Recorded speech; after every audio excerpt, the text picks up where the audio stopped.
Moin zusammen. Herzlich willkommen bei Episode 5 des Pixel Buddy Podcasts. Wir haben euch diese Woche mal wieder die News und unsere gespielten Spiele zusammengetragen. Und ähm, wir sind wie immer auch gespannt an eurer Meinung und eurem Feedback an uns. Das heißt, wenn ihr ein gutes Thema habt für eins von unseren Spezials, dann lasst uns gerne einen Kommentar da. Wenn ihr euch gerne mit uns austauschen wollt, findet ihr den Link zu unserem Discord äh, in der YouTube-Beschreibung. Ich bin heute hier mit Dennis Hey, moin. und Michi. Hallo. Und wir haben uns als Trio so ein paar Sachen zusammengesucht. Fangen wir doch einfach mal an mit Ubisoft. Da gibt es eine NYOB-Klage. Sagt mir jetzt Ja, erstmal nichts. das ist nur der Name der Gruppe, die Ubisoft da verklagt hat. Und das Witzige ist, die Abkürzung steht für None of Your Business. Das sind ein paar Österreicher gewesen und ja, die haben rausgefunden, dass in einem schon etwas älteren Spiel, muss man ehrlich sein, in Far Cry Primal Daten gesammelt wurden. Das Interessante daran ist, dass Far Cry Primal aber ein reines Singleplayer-Spiel ist und dass das auch über die üblichen Daten hinausgeht, wohl, die sonst gesammelt werden als das typische Nutzerverhalten. Und ja, da hat sich Ubisoft nicht so ganz so einen guten Namen gemacht. Was jetzt auch noch dazu kommt, also wir hatten ja schon vor ein paar Wochen die Geschichte mit The Crew, dass die Server abgeschaltet werden. Das war ein Online-Spiel, aber da wurden sie auch verklagt und das ist jetzt schon die zweite Klage gegen Ubisoft in wenigen Wochen. Genau, und sie behaupten halt, das wäre nötig für die Verifizierung vom Spiel. Und ja, da wurde dann ein bisschen reverse engineert und geguckt, wie häufig das Spiel tatsächlich abgefragt wird. Und so sollen etwa 150 Mal in 10 Minuten die Server angefragt werden, was für ein Singleplayer-Spiel schon auffällig viel ist. Ja, und ja, da müssen sie sich jetzt mit auseinandersetzen, weil das auch mit der DSVGO nicht ganz koscher zu sein scheint. Bin Nicht ich ganz. gespannt, was dabei rauskommt. Ne? Ja. Die streiten natürlich erstmal alles ab. Ja, davon wusste man natürlich nichts. Ja, man Nee. wusste es schon, aber man tut das halt so ab, von wegen, als wäre das was völlig Normales und dass das keine kritischen Daten sind, dass die natürlich nicht weitergegeben werden und so weiter. Ich kann Tja, mir schon vorstellen, dass das viele oder mehr machen, als man denken sollte irgendwie, weil die Daten natürlich irgendwie Gold wert sind, ne? Wenn man sieht, wann Leute aufhören zu spielen, wo sie, sich am meisten dran aufreiben, so wie oft sie irgendwie einen Kampf versuchen, bevor sie, irgendwie den Controller zur Seite schmeißen und so. Wenn man die größtmögliche Basis erreichen will, und das wollen ja so Leute wie Ubisoft oder EA, kann ich mir schon gut vorstellen, also rein spekulativ an der Stelle, ähm, dass die für solche Daten abseits von Fokusgruppen extrem dass sie da 'n extremes Interesse dran haben. Ja. Ich meine, generell ist es ja auch nichts Schlechtes, wenn man sagt, okay, wir wollen ein bisschen das Verhalten nachvollziehen, damit wir die Spiele anpassen können auf die Bedürfnisse unserer Zielgruppe. Und wenn was zu schwer ist, dass wir das vielleicht patchen können oder wenn irgendwas schief läuft oder sowas ist, da habe ich auch kein Problem mit. Ne? Aber wenn ich ein Offline-Game habe und dann auch keine Internetverbindung nutzen möchte, dann ist das halt so. ja. Auf Ja, es jeden ist halt Fall. auch immer die Frage, wie das Ganze kommuniziert wird. Ich meine, wir haben typischerweise immer die AGBs, sage ich mal, bevor jedem Spielstart, die man erstmal durchscrollen muss, bevor man sie bestätigen kann. Ja, man sollte es lesen, aber es muss halt auch da in dem Text schon klar kommuniziert werden, was getrackt wird und dass man dem Ganzen zustimmt. Und das war wohl hier nicht ganz so, dass da alles drin stand und dass es klar offensichtlich war. Und dann bleibt halt auch immer die Frage, wie das ist mit Spielen, wenn sie älter werden und ja, wie das ist mit Singleplayer-Spielen, die dann irgendwann keine Server mehr erreichen, ob die dann spielbar bleiben oder ob halt einfach keine Daten mehr getrackt werden. Was ja also im Gegensatz dazu bei The Crew als Online-Spiel, was noch relativ Mhm. eine starke Community hatte und dann wurden Server abgeschaltet und es gab halt auch keine Möglichkeit, irgendwie in 'nen Offline-Modus zu spielen, der jetzt anscheinend in Arbeit sei und wo sie Oh, okay. nacharbeiten. Ich lese gerade hier, sie würden wohl angeblich an einem Offline-Modus arbeiten. Natürlich ist dann der Multiplayer weg, aber du kannst wenigstens was mit deinem gekauften Spiel noch anfangen, was, finde ich, Spannend. auch verpflichtend sein sollte. Wobei Interessanter bei, Präzedenzfall. ja, Wenn da gab es jetzt auch so eine Petition, ne, für die EU, Genau, Stop Killing Games. ja. Wobei ich da zwiegespalten bin. Bei The Crew ist es halt so, das war halt als reines Online-Spiel vorgesehen. Und soll man jetzt gezwungen werden, einen Offline-Modus dafür rauszubringen? Ne? Kostet dem Publisher halt auch noch Geld. Ja, ja, ich denke, bei MMOs sollte es zumindest so sein oder ist es halt ein schönes Angebot, wenn dann irgendwelche Privatserver wenigstens geschaltet werden können, dass Mhm. die Leute, die noch übrig sind, das Spiel noch weiterspielen können, und sich dann halt private Server irgendwie mieten oder aufsetzen. Das ist immer 'n ganz schöner Weg, aber da hast du recht, es ist halt 'n reines Onlinespiel gewesen. Ja, hatte jetzt von vornherein keinen Singleplayer-Modus. Ich weiß auch nicht, wie der jetzt genau geplant ist. es gibt ja immer wieder Projekte, wo, sich Communities zusammenraufen und es irgendwie schaffen, Online-Modi wiederherzustellen. Es gibt jetzt zum Beispiel, ähm, was ich gerade im Kopf habe, relativ populäres Beispiel ist, Phantasy Star Online 2 auf dem GameCube. Mhm. Auch schon lange nicht mehr wirklich aktiv, aber wenn man Bock hat, das zu spielen, findet man Server und, kann daran teilnehmen. Genauso, ähm, wie jetzt das Miiverse reverse engineert wurde. Also, es gibt jetzt quasi, ich habe den Namen vergessen, wie das ganze Ding heißt, aber, äh 'ne Community hat's quasi hinbekommen, für die Wii U 'n komplettes Netzwerk wieder zur Verfügung zu stellen, damit, die Wii U Online-Services, die von Nintendo abgeschaltet wurden, wieder funktionieren. Das Hm. heißt, man kann wieder Posts austauschen, man kann wieder bestimmte Online-Sachen machen, die halt nur für bestimmte Sachen funktioniert haben. Ich glaube, so was wie Zombie U, das Backend funktioniert wieder, meine ich, habe ich in dem Kontext gelesen. Vielleicht, Mhm. ja. Sowas Ähm, ist nicht schlecht, ja. Ja, Finde ich auch. wenn's dann erlaubt bleibt und dann Ja. halt nicht die Betreiber ankommen, in dem Fall Nintendo, und das Ganze untersagen. Meistens ist es ja so, wenn's jetzt um MMOs geht, die werden abgeschaltet und dann verdient der Entwickler und der Publisher ja auch nichts mehr dran. Dann ist das Ding ja eigentlich tot. Sicher Tatsächlich. haben sie die Rechte an der IP und so weiter und die können da garantiert gegen vorgehen.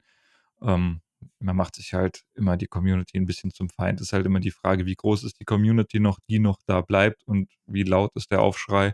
Im Moment sind wir in so 'ner Welle, wo grade mit der Spieleaufbewahrung und, ja, mit der ganzen Sicherung von Spielen, das ist ja relativ groß grade das Thema und in der Nische groß. Und da kriegt man dann natürlich von außen noch 'n bisschen mehr Aufmerksamkeit. Ja, tatsächlich ist es bei zwei größeren, also will sagen, riesigen Projekten, was WoW angeht. Die bieten ja auch private Server an und die kriegt Blizzard auch nicht weg. Also ich habe mir das mal angeguckt, die haben schon entsprechende Begründungen und die sagen halt so, ja, warum nicht, ne? Wir können's, wir haben die Ressourcen dafür. Blizzard macht's natürlich nicht, weil die andere Vorstellungen haben. Und dann betreiben die halt ihre Server mit die haben Programmierer, die bezahlen Programmierer dafür, dass sie das entsprechend weiterentwickeln. Da haben die ganze andere Modis veröffentlicht. Und ja, also mindestens eine halbe Million Spieler haben die schon. Hm, Also registrierte Krass. Accounts. Ne? Also nicht, ja, aber nicht aktive Spieler. nicht aktive Spieler, aber trotzdem. Die kommen schon auf eine große Hausnummer. Also, und ich hoffe, dass halt auch bei anderen Sachen, ich hatte damals, ich weiß gar nicht mehr, wie das hieß, das Spiel. Es war auch so mit einem Kartenspiel und so ein bisschen Tower Defense mäßig. Das kam von EA damals. Und das wurde auch eingestellt. Da hat man auch ein Community-Projekt draus gemacht, aber das wurde dann auch zerschlagen. Warum auch immer. EA hat es nie wieder angefasst, hat es eingestellt. Also warum nicht irgendwie die Möglichkeit geben? Ne? Ja. Wo du das mit Blizzard gerade sagst, das heißt, die sind da rechtlich gegen haben versucht, dagegen vorzugehen und sind gescheitert? Also ich weiß jetzt nicht, ob die aktiv da was gemacht haben, aber sie können es, glaube ich, auch nicht. Krass. Ja, ich habe immer gedacht, dass in so einem Fall irgendwie die können ja wahrscheinlich die Server nicht laufen lassen, ohne dass die Code benutzen, der aktiv von Blizzard eigentlich vertrieben wird oder Ja. so. Solange die das selber aufsetzen mit eigener Infrastruktur und eigenen Code oder sowas, ist Mhm. es wahrscheinlich einfacher oder wenn der ganze Kram alt ist. Aber ja, das Spiel, was du genannt, hast grade mit Tower Defense, kartenbasiert, klingt eigentlich ganz nice. Äh, d klingelt bei mir aber auch nicht. Mittelalterlich oder Sci-Fi? Fantasy. Fantasy. Okay, Tower muss ich auch mal drüber Defense. grübeln. Kann ich euch Ähm, nicht weiterhelfen. Müsste ich noch mal gucken. Also es war wenig, ja, müsste ich mal gucken. und das war 'n Online-Only-Service-Spiel? Ja, ja, du hattest da Lobbys und dann konntest du gegen, ich glaube, du konntest gegen andere antreten und gegen KI halt. Hm. Ah, was. Ja, nice. Ähm, ja. Ich hatte grade noch einen Punkt zu dem Ganzen.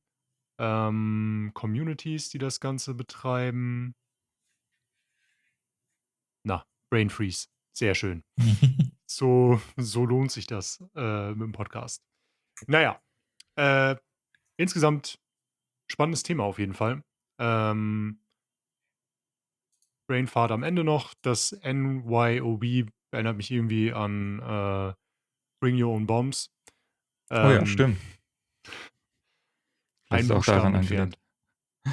Ja, ist auf jeden Fall 'n interessantes Thema, wie, Communities jetzt mittlerweile da 'nen Sinn für haben und dann Interesse zeigen, sich zusammenschließen und Petitionen gründen. Ich habe das Gefühl, das ist in den letzten Wochen, Monaten so 'n bisschen mehr aufgekommen.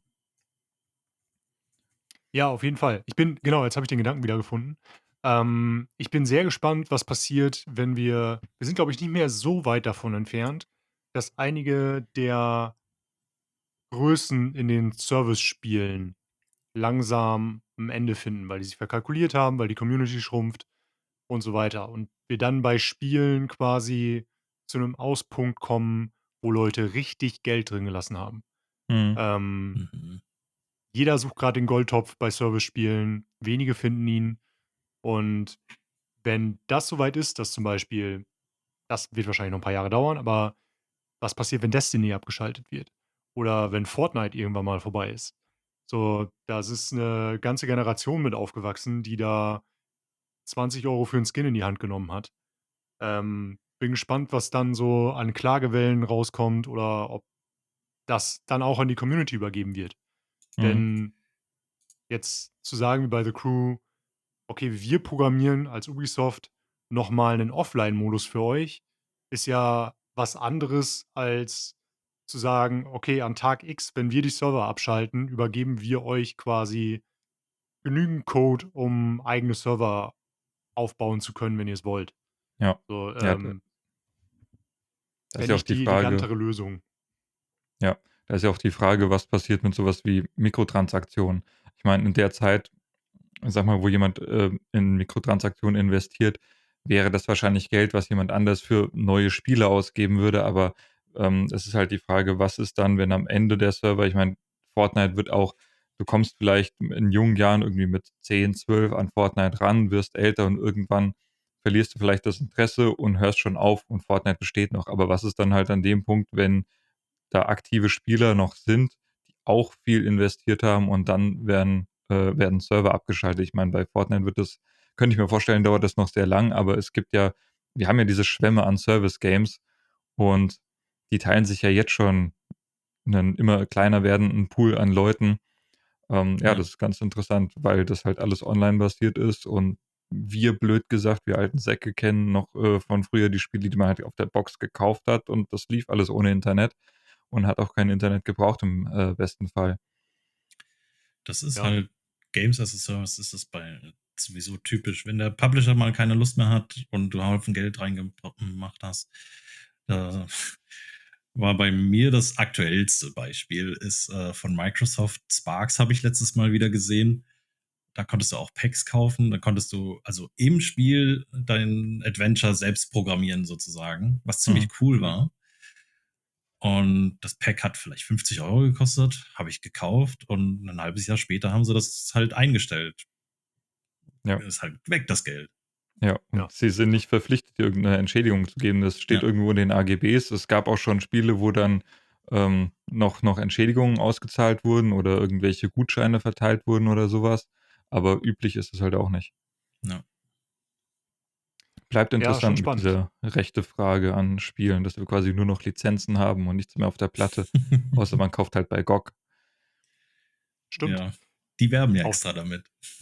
genau. Die haben jetzt ja 'n neues Label eingeführt, mehr oder weniger, das garantieren soll, dass man die Spiele, die mit diesem Label versehen sind, nicht nur ewig hält, weil das ist bei allen Spielen, die du da kaufst, so, dass die kein DRM haben zum Beispiel.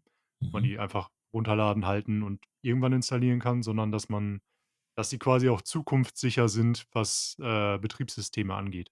Ah ja, okay. Sodass man äh, dass sie halt auch ohne Probleme auf Windows 11 laufen und wahrscheinlich dann auch auf dem Nachfolgebetriebssystem. Ist 'n Das guter hatte ich mich Service. Ja, das hatte ich Ja. mich gefragt, wo jetzt der Unterschied ist. Also, ich habe gesehen, dass sie so 'n neues Label hatten, aber ich dachte: „Ja, du hast ja das Spiel, du lädst es ja vollständig runter, hast es auf der Platte liegen.“ aber ja, dass sie sich quasi dafür verpflichten, noch Updates zu bringen. Genau.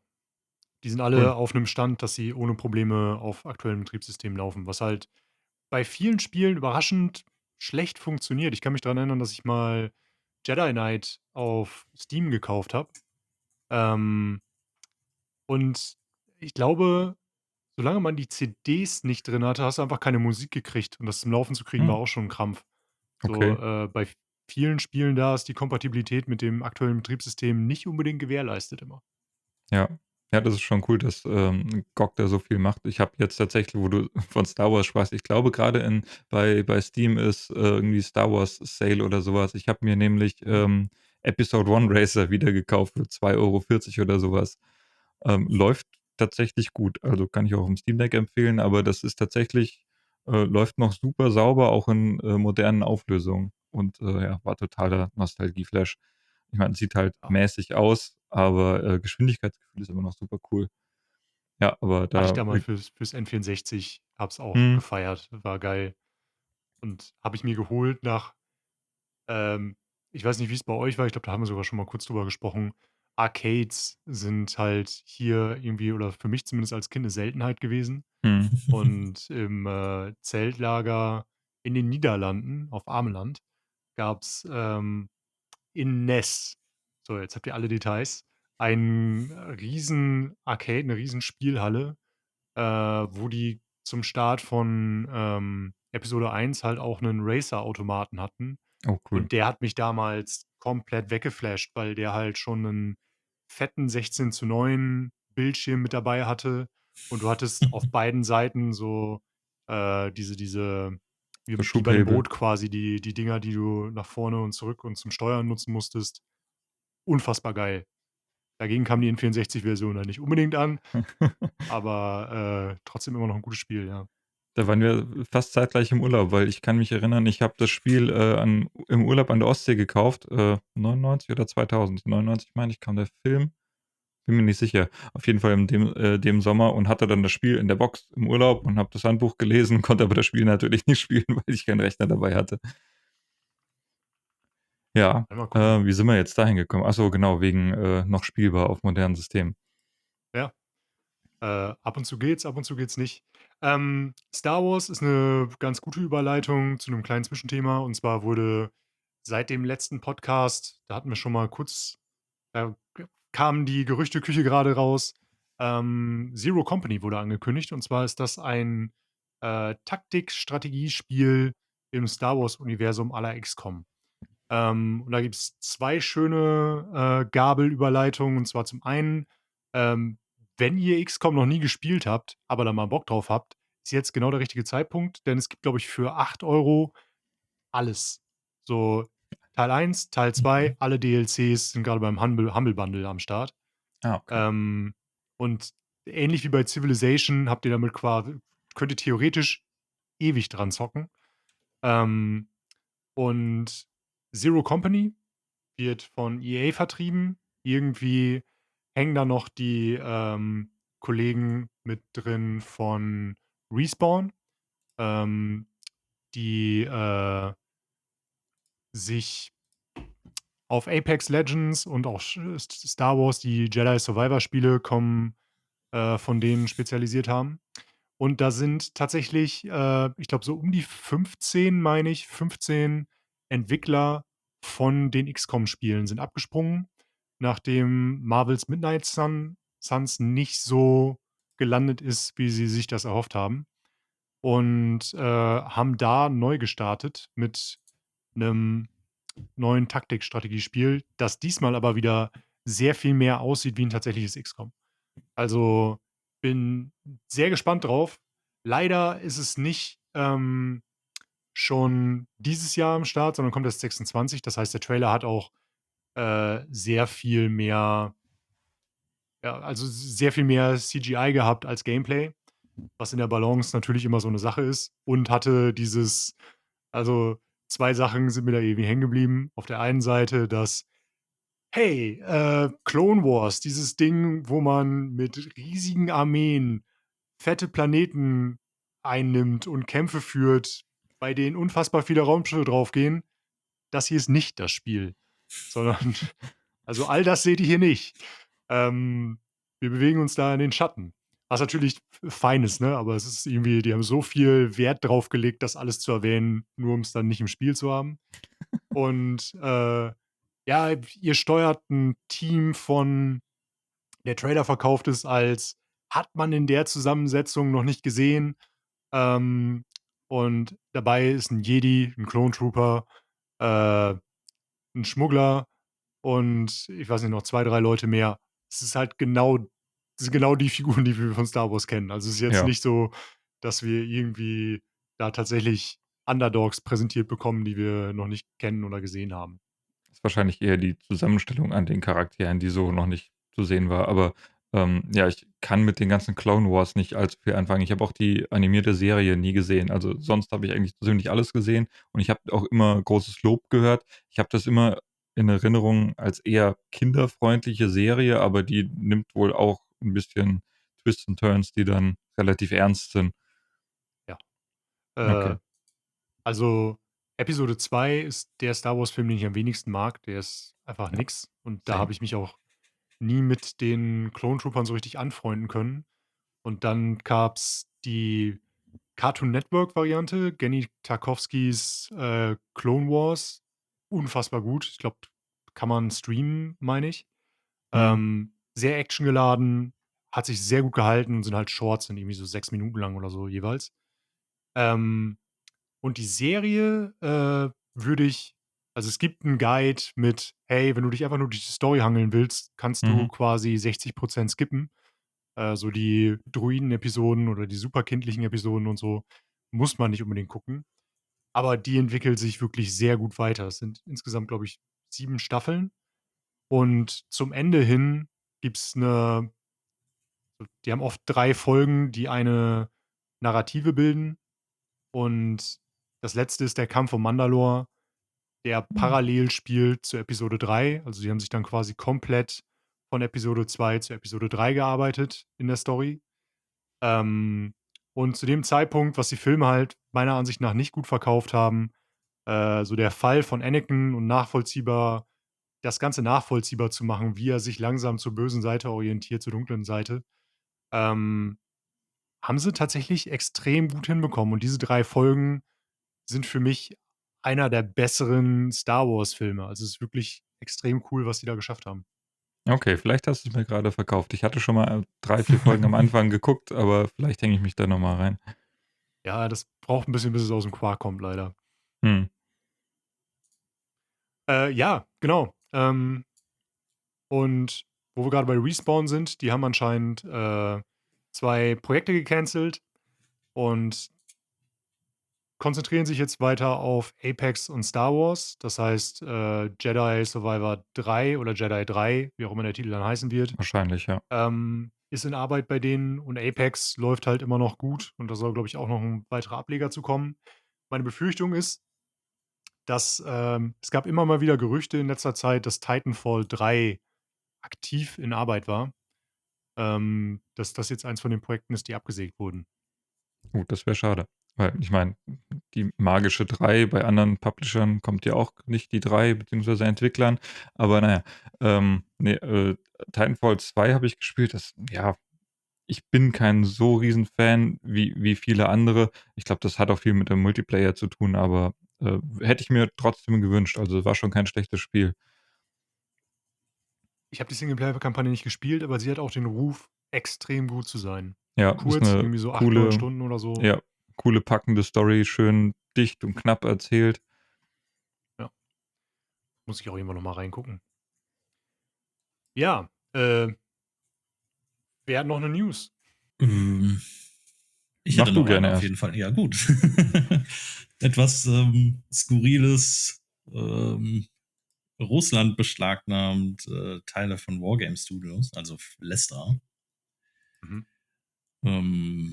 Begründung ist, dass das Studio irgendwie Zugehörigkeiten oder Verbindungen zu Vereinigungen mit extremistischen Aktivitäten hat.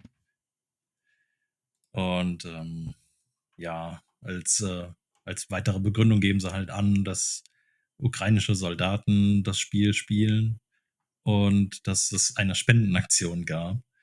Und in der Spendenaktion hat dann über World of Tanks Geld gesammelt, um dann entsprechend Krankenwagen, die voll ausgestattet sind, bereitzustellen. Und das findet natürlich Russland nicht so schön. Krass. Ich finde, du kannst jetzt theoretisch natürlich sagen, ja, wir sperren dieses Spiel für eine gewisse Region, aber dann denke ich mir so, warum musst du dich da politisch jetzt beeinflussen lassen? Lass doch die spielen, die spielen wollen. Hat doch mit dir jetzt und den Zwist, was die haben, erstmal nichts zu tun. Aber gut, das mit dem Geld sammeln und dann Krankenwagen, ja und nein. Ich meine, du willst den Leuten helfen oder nicht? Also die meisten, die da reingezogen werden, haben ja mit dem Krieg gar nichts zu tun. Ja, zumal sie ja auch humanitäre Zwecke unterstützt haben und keine also keine Armee unterstützt haben, also die Ukraine nicht militärisch unterstützt haben in dem Sinne. Ja. Ja, schon ein bisschen wild, die ganze Geschichte. Ich bin nur gerade überlegen, könnte Wargame jetzt nicht einfach sagen, anstatt die Ukraine als Spieler zu sperren, sperren wir halt Russland? Natürlich die Frage, wie viel Geld und wie viel Spiele haben sie in Russland, zumal kommen die ursprünglich aus Russland? Sie haben sich aus Russland zurückgezogen mit ihrem Entwicklerstudio, habe ich damals mitbekommen. Mir war aber nicht klar, dass da ähm, noch 'ne Entwickler in Russland saß, denen das quasi abgegeben wurde. Aber ich habe gerade gesehen, ich bin auch bei Wargame Studios so wenig drin. Ich kannte halt nur World of Tanks und World of Warships habe ich irgendwann mal mitbekommen, aber World of Tanks tatsächlich schon von 2014 und World of Ja, Warships 2019. Wargaming hat die Studios geschlossen aufgrund von Sanktionen in Russland und Weißrussland. Das war aber schon 2022. Mhm. Aber sie hatten jetzt noch irgendwie 1 oder 2 Sachen dort. Also, Leicester ist quasi das letzte verbleibende Studio in Russland selber und der Rest Mhm. ist ausgelagert worden? Ja, so scheint es zumindest. Ja, die halten mehr oder Interessant. weniger das Ding am Laufen. Das war auch 'ne Dependance, die haben sie quasi damit beauftragt. Ich muss mich auch berichtigen, 2010 kam World of Tanks schon in Russland raus, 2011 überall und 2014 war World of Tanks Blitz. Keine Ahnung, irgend 'n Ableger. Stecke ich nicht so weit drin. Aber das ist schon deren Repertoire ist schon recht gleichförmig alles mit Kriegsschiff, Flugzeug und so weiter und so fort. Ja. Es kann natürlich sein, dass die russischen Soldaten dort dann trainiert haben, ne? Und dann also, ja, Begründung ist auf jeden Fall irgendwie an den Haaren herbeigezogen. Ja, ist Aber schon das ist die ziemlich Community, die regelmäßig, Baupläne von Jets und so was leakt, oder? Ja, die sind schon 'n paarmal verklagt worden, Ja. beziehungsweise haben sich Leute selber in die Scheiße geritten, weil sie gesagt haben: „Ey, liebes Wargaming.net hier, der Panzer hat 'n falsches Detail, hier ist der Beweis dafür." Und dann haben diese Leute irgendwelche Bauteile oder Zeichnungen, technische Zeichnungen gehabt, an die sie gar nicht hätten drankommen dürfen. Und dann haben die sich da 'n bisschen strafbar gemacht, obwohl sie eigentlich nur beweisen wollten, dass irgendein Detail am Panzer falsch ist. Das sind schon, das sind schon die krassen Panzer-Nerds anscheinend. Ja, da gab es schon, ich glaube, zweimal die Meldung oder sowas. Abgefahren. Ja, Ja, kriege hoffen ich auch nicht viel wir. von mit. Hast du das gespielt, Michi, oder eins von denen? Nee, ich habe davon nichts gespielt. Ist nicht so meins. Aber ich fand es auf jeden Fall erwähnenswert, weil es kann eigentlich nicht sein, dass man Spielestudios geißelt. Nee, Ja, sollte schon. auf jeden Fall nicht so sein. Ich kriege immer nur mit, dass die auf der Gamescom einfach eine riesen Präsenz haben mit Mhm. mit den Ständen immer und da Ja. auch extrem viele Leute irgendwie am Start sind jedes Mal, Ja. die Ja, anstehen für Goodies. ich weiß noch, dass Hand of Blood irgendwann hatte auch eine Kollaboration, beziehungsweise da ist ein fiktiver Charakter von ihm drin und er hatte einen Stream, wo er so in einem kleinen Panzer gespielt hat. Da habe ich das mal mitbekommen. Aber ja, das läuft anscheinend immer noch ganz, ganz gut und erfolgreich. Aber auch Games as a Service. Ja, auch mit Lootboxen und Ja. Mikrotransaktionen, die ganze Palette. Ja, Ja.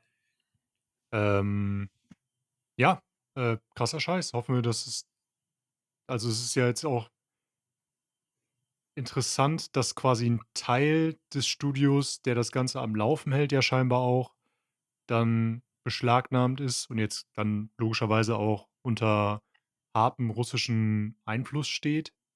ja, an die anderen kommen Und sie wahrscheinlich nicht mehr ran, weil der Rest hat sich aus Russland zurückgezogen. Sollte Naja. man meinen. Ich meine, wie der genau, aber wenn die Einfluss da bisher ist. zusammengearbeitet haben, ist jetzt ja die Frage, koppeln die den russischen Teil komplett ab und übernehmen die Aufgaben, die da in dem Studio waren, selber, um dann ihr eigenes Ding wieder weiterzumachen?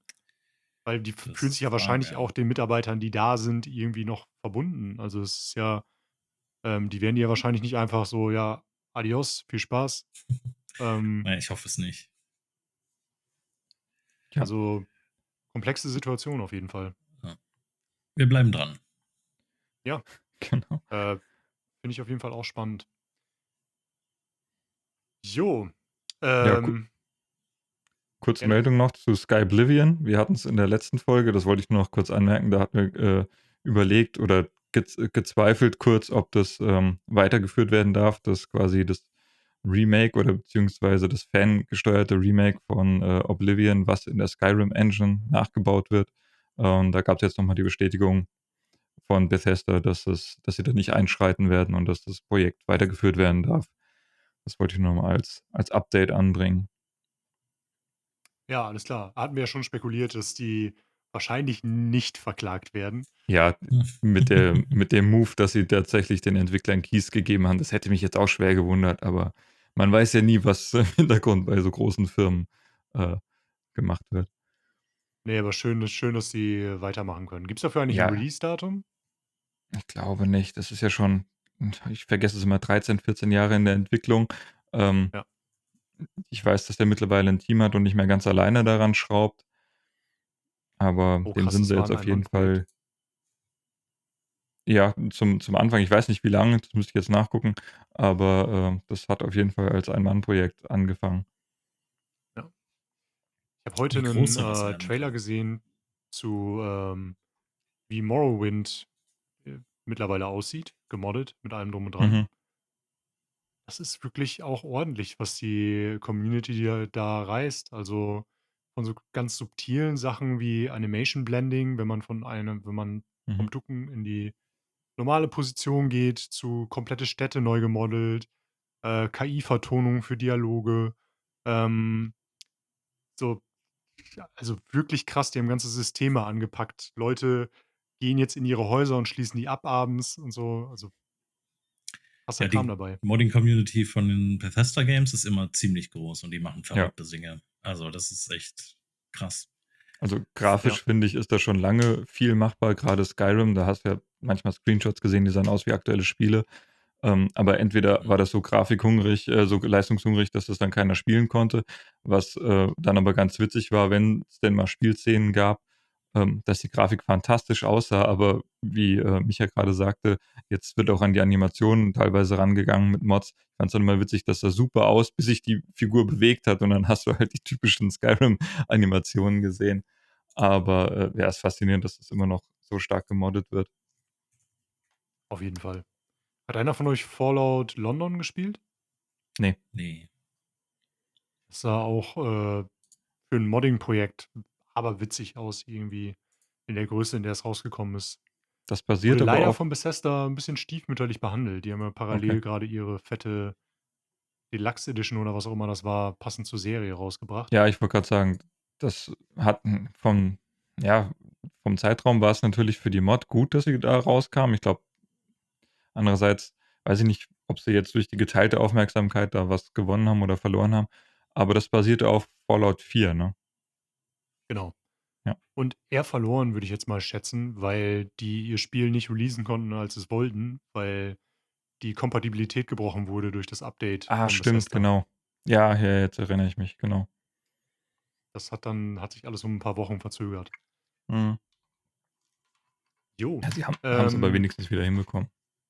haben sie in der Tat. Das Spiel ist mittlerweile zu bekommen und anscheinend auch ziemlich gut.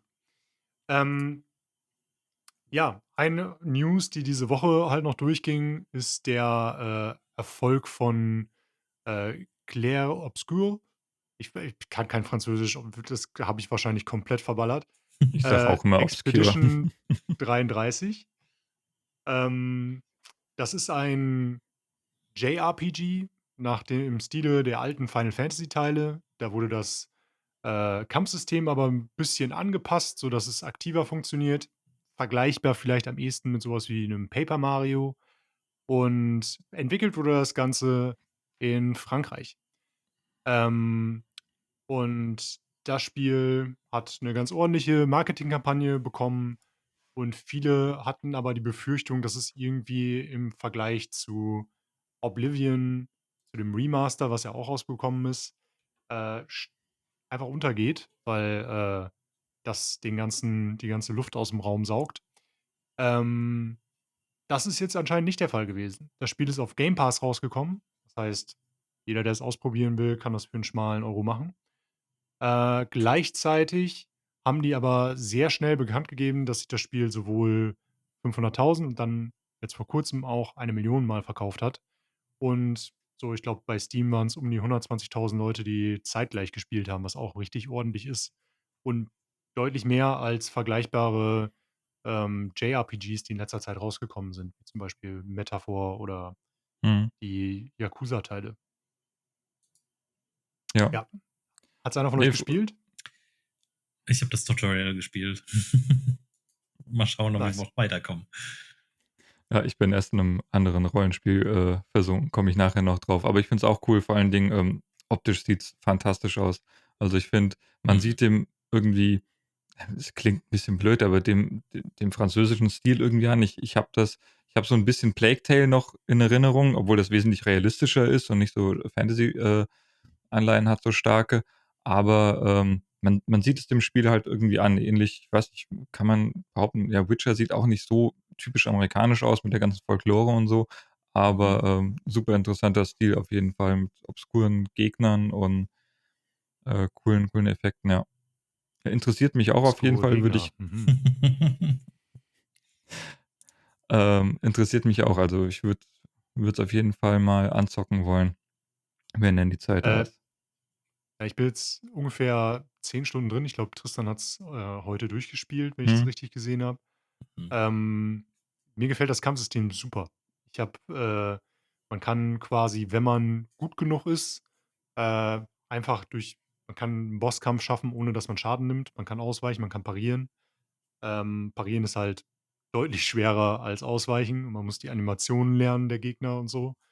Es macht aus einem Rundensystem es hat einen schönen aktiven Einfluss auf das Ganze. Und ja, wie du es schon sagst, also, es hat sowohl in der Grafik als auch in den Dialogen und so, ordentlichen französischen Einfluss. Und die Story fängt halt auch sehr tragisch an und, es so das ganze Setup hat mich irgendwie direkt gecatcht. Für die es irgendwie noch nicht mitbekommen haben, es gibt in 'ner kaputten Welt, eine Paintress, 'ne Malerin, die in der Mitte steht und auf 'ne Riesenleinwand mehr oder weniger rückwärts zählt, von 100 runterzählt und jedes Mal, wenn sie eine neue Zahl dran schreibt, was einmal im Jahr passiert, dann wird jeder, der älter ist als die Zahl, die rangeschrieben wird, löst sich in Rosenblätter auf. Kein großer Ah, Spoiler, passiert quasi in der ersten Minute oder so wird das ich klar. dachte nur, die Leute sterben, die genauso alt sind wie die Zahl. Alle, die älter sind, auch. Alle, die älter sind, ja genau. Es gibt Ah, okay. niemanden mehr, der älter ist als 33 im Spiel. Okay. Ich hatte das so verstanden, dass alle, die 33 zu dem Zeitpunkt sind, sterben. Ne, sobald sie 'ne Okay. 32 dran schreibt, sterben alle, die 33 sind. Ah ja, Und die okay. Leute, die quasi ihr letztes Jahr anbrechen, Mhm. einige von denen entscheiden sich dann, auf 'ne Expedition zu gehen, um rauszufinden, was da überhaupt los ist. So, wer ist die Malerin und warum macht sie das? Und gibt's irgendwie 'ne Möglichkeit, sie zu töten oder umzustimmen oder was auch immer? Und, man ist halt auf einer dieser Expeditionen und arbeitet sich quasi durch 'nen unbekannten Kontinent. Ähm, super faszinierend, hat mich irgendwie sofort gecatcht. So, es war viele JRPGs brauchen halt irgendwie gefühlt lange, bis sie aus dem Quark kommen. Und ich muss ich mich mit Tristan mal drüber unterhalten, wenn er wieder da ist oder wenn ihr mehr gespielt habt. Ich habe auch bei diesem Spiel das Gefühl, dass es hier und da mal so 'n paar Pacing-Probleme noch gibt, aber insgesamt, meine Herren, erzählen die 'ne gute Geschichte. Cool. Und das ist nicht ganz so vollgestopft mit uninteressanten Nebenaufgaben und Nebenquests. So, das ist relativ linear von vorne nach hinten durch, ne? Klingt so Ach, was. linear nicht, ne, ne, ne. Es gibt schon du kannst erkunden, es gibt Nebenquests, Mhm. auch wenn's bei mir bislang noch nicht so super viele sind. Ich habe immer noch das Gefühl, auch 10 Stunden drin, ich habe noch nicht alle Mechaniken, ich habe noch nicht alles es hat sich noch nicht komplett geöffnet, das Spiel. Es wurden Okay. mir Sachen in 'nem Tutorial beigebracht, die ich einmal benutzt habe bisher, Mhm. weil es halt Ah, einfach okay. noch nicht weiter vorkam. Also, es ist Ja. ungefähr, glaube ich, bei 30 Stunden. Ich werde wahrscheinlich länger brauchen. Ich bin immer langsam bei Spielen.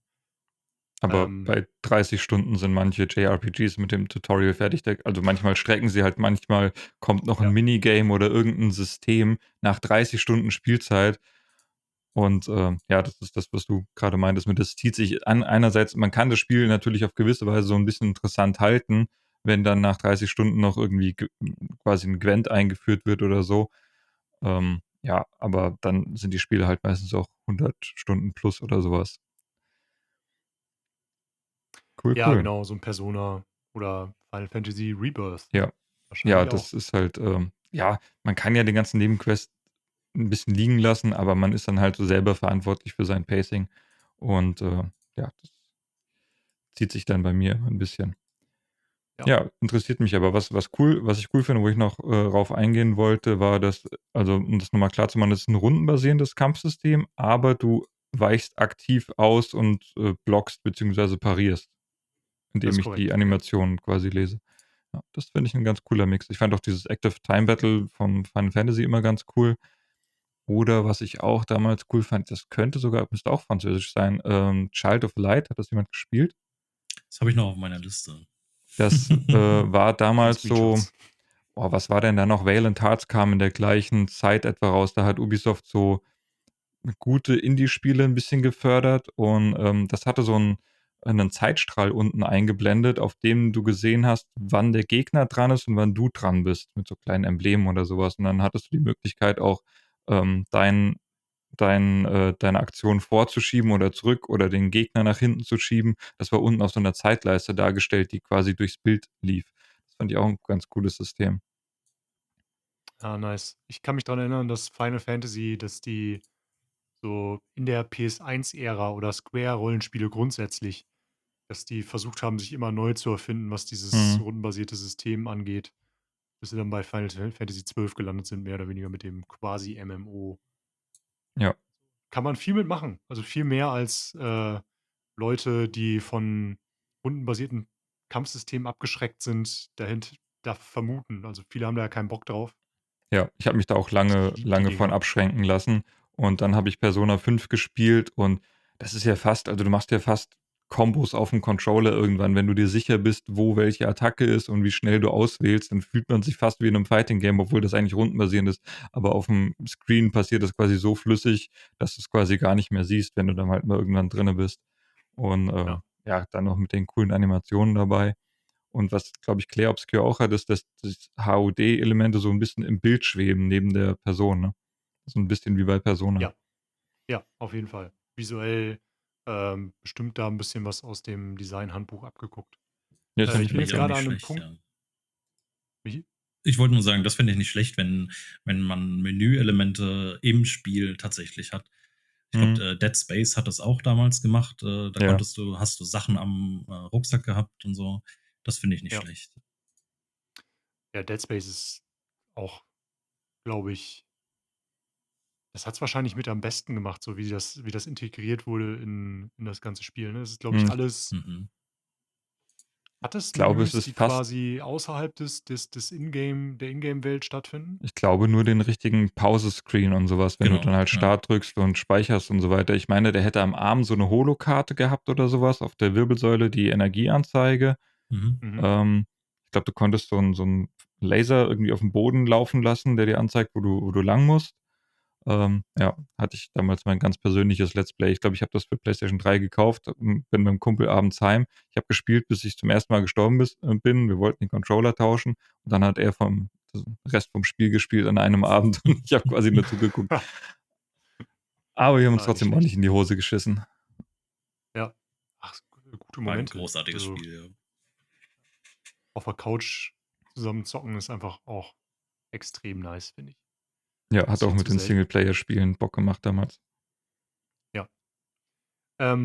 Ich bin bei dem Spiel jetzt auf jeden Fall an einem Punkt, wo es gerade komplexer wird. Also, wo ich wirklich drüber nachdenken kann, Charaktere. Ich habe so viele Items quasi, mit denen ich Charaktere ausstatten kann. Ich benutze jetzt einfach das Wort Items. Das Spiel hat ein eigenes Vokabular, das es benutzt. Aber ja, ja, Items oder Gegenstände, die ich ausrüsten kann, Perks mehr oder weniger und kann Charaktere quasi komplett umbauen, wenn ich möchte und Synergien zwischen Charakteren finden. Ich kann Charaktere aus der Party außerhalb der Party haben oder mit reinnehmen und die so zusammenstellen, dass sie mit den Fähigkeiten, die sie haben, halt so gut zusammenspielen.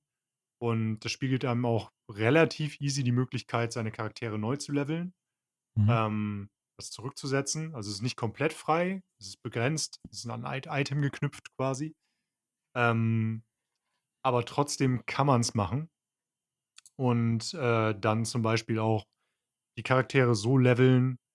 Es gibt eine Stat, nennt sich dann Speed, und steuern, wer zuerst drankommt, zum Beispiel aus dem eigenen Team, damit bestimmte Fähigkeiten aufeinander aufbauen können. Wenn ich einen Gegner anzünde, habe ich einen anderen Charakter, der Fähigkeiten hat, die nur dann extra Schaden machen, wenn 'n Gegner brennt oder Mhm. der noch positive Effekte hat, wenn der Gegner brennt oder allen Gegnern Schaden macht, wenn 'n Gegner angegriffen wird, der brennt.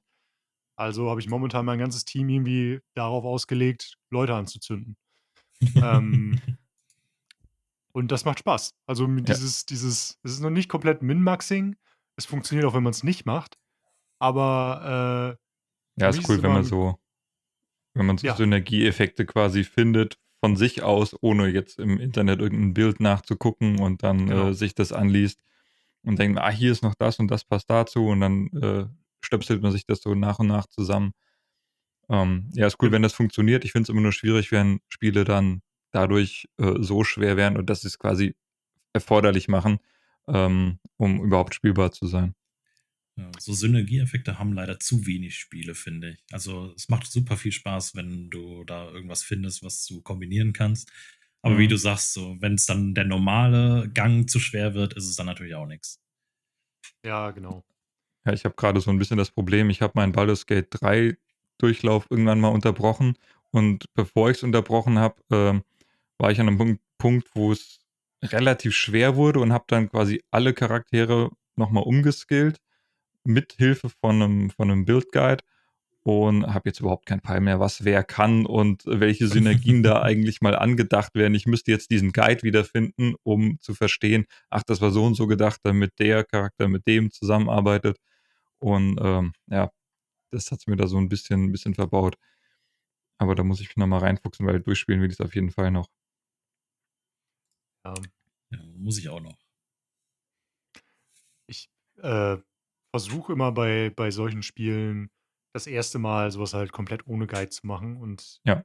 ähm, dann irgendwie durchzukommen und oft sind die halt wirklich nicht gut optimiert.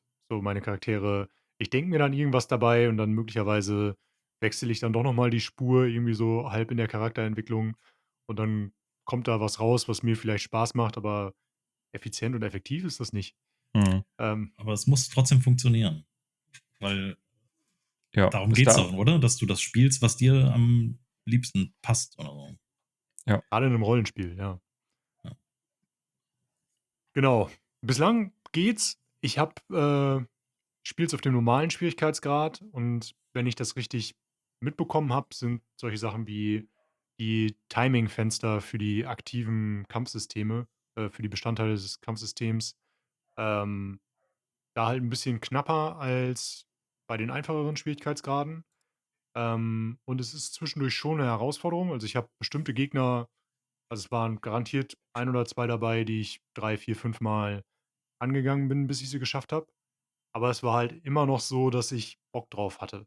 Also, ich habe immer noch so, dass ich von Kampf zu Kampf irgendwie: „Okay, jetzt habe ich endlich diese verdammte Animation geknackt für den Angriff und weiß, wann ich parieren muss oder wann ich ausweichen muss.“ Und am Anfang war es für mich noch so: „Okay, ich versuche nur zu parieren.“ Bin ich aber ganz schnell von weggekommen, weil diese Parierfenster wirklich sehr knapp sind. Und wenn man die Animation nicht ganz genau kennt, dann, kassiert man ordentlich Schaden. Äh, Ja, ich aber ja. finde, solange bei Dark Souls hatte ich das auch immer oder bei den Souls-Spielen, solange man noch merkt, ey, das ist meine Schuld, ich habe einen Fehler gemacht und einem noch bewusst wird, warum das jetzt so war, dann denke ich immer, okay, dann hat es noch Sinn, es weiter zu probieren, beziehungsweise den Schwierigkeitsgrad nicht runterzudrehen, was bei Souls-Spielen meistens nicht der Fall ist, aber ja, dann, wenn man noch merkt, dass da noch Luft nach oben ist und noch Fehler sieht, dann ist es ganz, ganz cool. Ich meine, ein bisschen Anspruch muss ja auch da sein, finde ich. Also ist persönliche Meinung. Ich meine, kann jeder spielen, wie er will. Ich habe auch überlegt an einem Punkt, ob ich Baldur's Gate einfach auf den Storyteller Grad runterdrehe.